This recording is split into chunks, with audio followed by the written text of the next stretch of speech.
পুঁই শাকের অনেক রেসিপি এর আগে হয়তো আপনারা অলরেডি ট্রাই করেছেন, বাট আজকে যে পদ্ধতিতে করে দেখাবো সেটা দেখবেন একদম আলাদা আর কম তেল মশলা দিয়ে দেখবেন এটা আপনারা বানিয়ে নিতে পারবেন। আর তাছাড়াও অবশ্যই রেসিপিটা পারফেক্টলি করার জন্য সাথে থাকবে অনেক টিপস অ্যান্ড ট্রিক্স।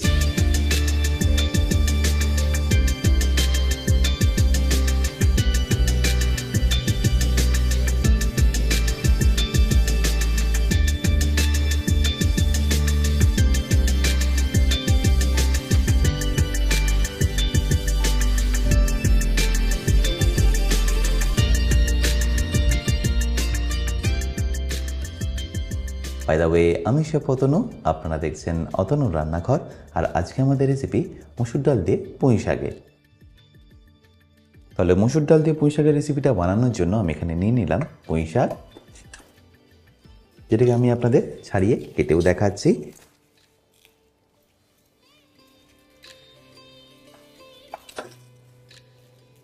প্রথমে এইভাবে পাতাগুলোকে আপনাদের কেটে নিতে হবে বা ছাড়িয়ে নিতে হবে।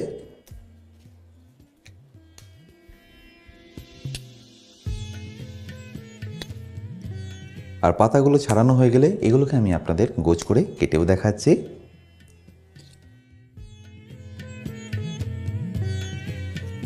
এইভাবে গোছ করে নিলে দেখবেন কাটতে আপনাদের সুবিধাই হবে।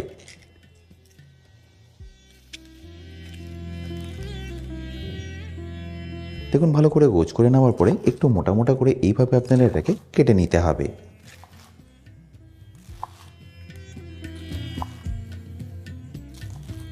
আর কাটা হয়ে গেলে আমি এটাকে একটা বাটির মধ্যে ট্রান্সফার করে নিচ্ছি।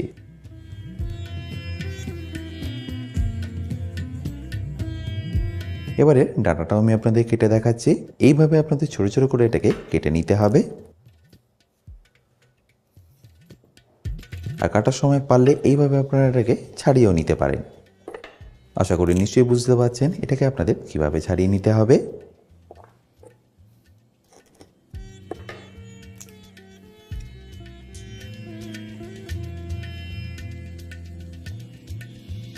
এবারে একইভাবে আমি বাকিটাও কেটে নিচ্ছি।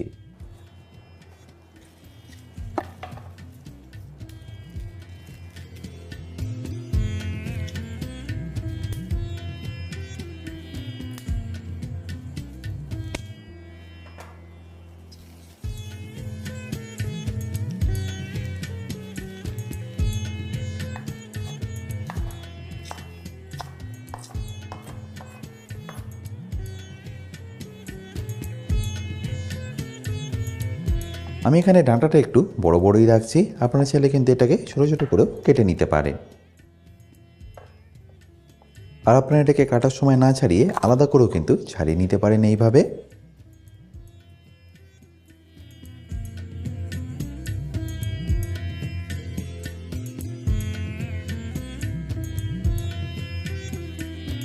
আর কেটে নেওয়ার পরে আমি এটাকে ভালো করে ধুয়ে নিচ্ছি।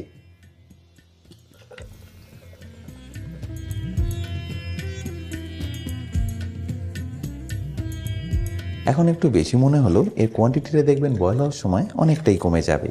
এবার এইভাবে পরিষ্কার করে 2 থেকে 3 বার আমি এটাকে ভালো করে ধুয়ে নিচ্ছি। আচ্ছা, এবার এখানে আমি আপনাদের এই রেসিপির জন্য আলুটাকেও কেটে দেখাচ্ছি।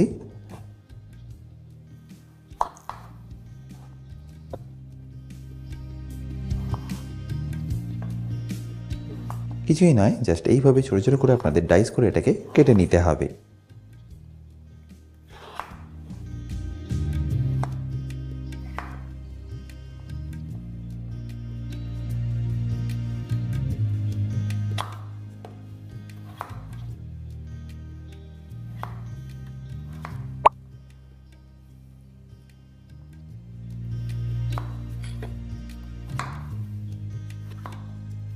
আর কেটে নেওয়ার পরে আমি এটাকে জলে রেখে দিচ্ছি যাতে এটা কালো না হয়ে যায়।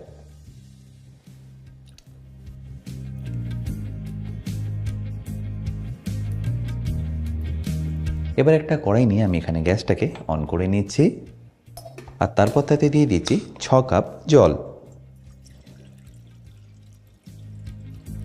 এবার ফ্লেমটাকে হাই করে আমি জলটাকে ভালো করে গরম করে নেব। আর জলটা একবার এইভাবে ভালো করে গরম হয়ে গেলে আমি এখানে দিয়ে দেবো 2 কাপ মসুর ডাল।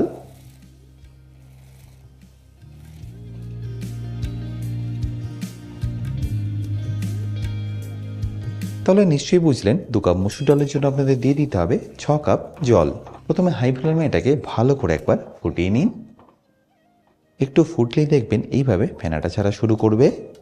এটা বেসিক্যালি ডালের ইমপিউরিটিস, তাই এটাকে আপনাদের প্রথমে ফেলে দিতে হবে।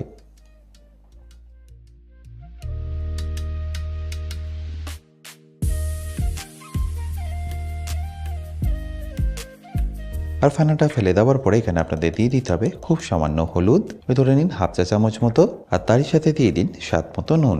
আর নুনটা দেওয়ার পরে আমি এখানে দিয়ে দেবো কেটে রাখা আলুটাও।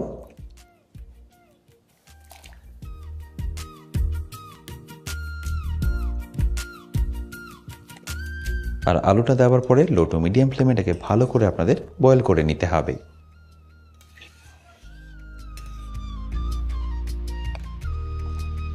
আচ্ছা, এখানে বলে রাখি, আপনারা যারা অতনু রান্না করে ইউটেন্সিলগুলো কিনে নিতে চাইছেন, লিঙ্ক আমি ডেসক্রিপশন বক্সে দিয়ে রেখেছি। অ্যামাজন থেকে সেটা আপনারা ইজিলি কিনে নিতে পারবে। ফ্লেমটাকে মিডিয়াম টু লো করে এটাকে আপনাদের কুক করে নিতে সময় লেগে যাবে 8 থেকে 10 মিনিট মতো। আশা করি নিশ্চয়ই দেখতে পাচ্ছেন ডালটা আর আলুটা এখানে কিন্তু প্রায় 70% মতো কুক হয়ে এসছে। ব্যাস এই স্টেজে আপনাদের এখানে দিয়ে দিতে হবে পুঁই শাকটা।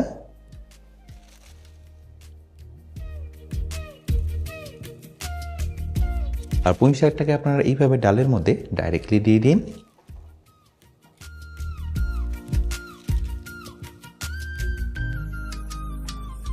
আর পুঁই শাকটা দেওয়ার পরে এটাকে ভালো করে আপনাদের মিশিয়ে নিতে হবে এইভাবে।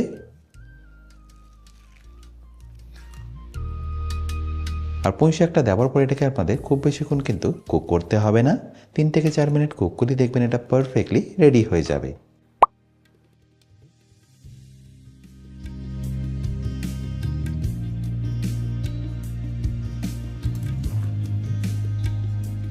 আচ্ছা, এবার এখানে দেখে নিন আলুটা কিন্তু এখানে পারফেক্টলি সেদ্ধ হয়ে গেছে।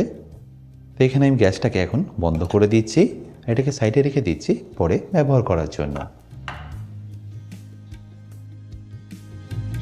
আর আমি এটাকে পাশের গ্যাসে রেখে দিচ্ছি। আর এই গ্যাসে নিয়ে নিচ্ছি একটা কড়াই, যার ফ্লেমটা অন করে আমি এখানে দিয়ে দেবো সর্ষের তেল। আর তেলটা একবার ভালো করে গরম হয়ে গেলে আমি এখানে দিয়ে দেবো 1 চা চামচ 5 ফোড়ন, তারই সাথে 3-4টে শুকনো লঙ্কা আর একই সাথে কাঁচা লঙ্কাও। তারপর এটাকে ভালো করে একবার মিশিয়ে নিন। আর মেশানো হয়ে গেলে দিয়ে দিন পেঁয়াজ।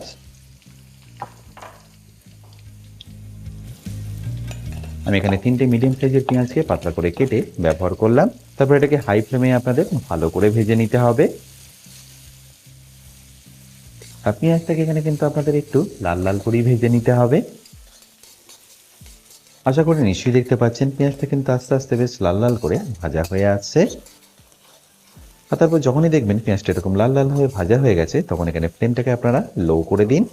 মশলার মধ্যে প্রথমেই দিয়ে দিন হাফ চা চামচ হলুদ গুঁড়ো। আমি ডালটা বয়েল হওয়ার সময় কিন্তু হলুদ গুঁড়ো ব্যবহার করেছি, তাই এখানে আমি কমই ব্যবহার করলাম। তারপর দিয়ে দেবো 1 চা চামচ কাশ্মীরি লঙ্কার গুঁড়ো, সাথে যাবে 1.5 চা চামচ জিরে গুঁড়ো, আর সবশেষে 2 চা চামচ ধনে গুঁড়ো। তারপর ফাইনালি স্বাদ মতো নুন দিয়ে রেখে ভালো করে একবার মিশিয়ে নিন। আর মশলাগুলো দিয়ে একবার ভালো করে মিশিয়ে নিয়ে ডাইরেক্ট এখানে দিয়ে দিন সেদ্ধ করে রাখা ডালটা।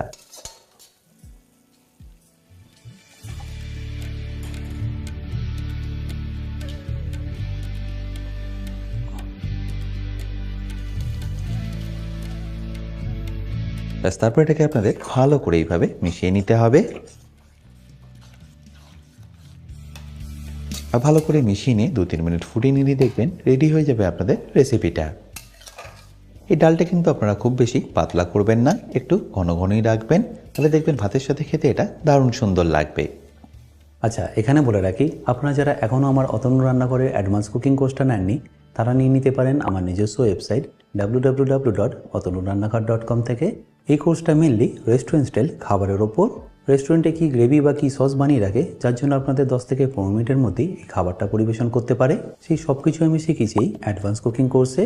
এই কোর্সের লিঙ্ক আমি যদিও ডিসক্রিপশন বক্সে দিয়ে রেখেছি, তাও বলে রাখি কিনতে যদি আপনাদের কোনো রকম অসুবিধা হয় আমার সাথে এই হেল্পলাইনে যোগাযোগ করতে পারেন। আশা করি নিশ্চয়ই দেখতে পাচ্ছেন এটা কিন্তু এখন পারফেক্টলি রেডি হয়ে গেছে, আর পারফেক্টলি কিন্তু টেক্সচার আর ঘনত্বেও চলে এসছে। এবার এটাকে আমি সার্ভ করে আপনাদের দেখাচ্ছি। আশা করি সিম্পল রেসিপিটা আপনাদের নিশ্চয়ই ভালো লেগেছে। আর যদি ভালো লেগে থাকে অতি অবশ্যই কিন্তু আমাকে কমেন্টে জানাতে ভুলবেন না।